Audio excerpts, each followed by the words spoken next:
kwa sababu mwezi wa kwanza ni mwezi wa kufunga.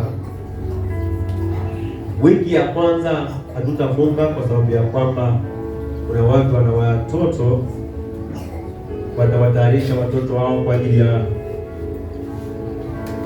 ya kwenda shule na vitu vingine. Wiki la pili tutafunga sisi sote. Hii haina cha mhuduma wala mshirika.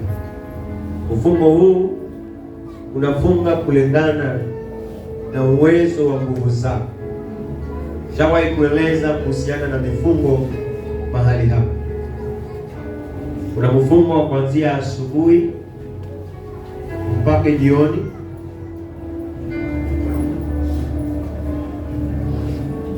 Ukakula chakula chako, aidha iwe ni sima, ni chapati, kile ambacho Mungu atakuwa amekubariki wakati huo. Na pia unaweza kujichagulia vile wewe mwenyewe utakapokwenda, mradi sisi sote tuko katika hali ya kufunga, lakini kulingana, hii si hailazimishwi mtu. Hii ni kwa wale watakao sikia roho zao zinasikia hiyo mtii wa kufunga kwa ajili ya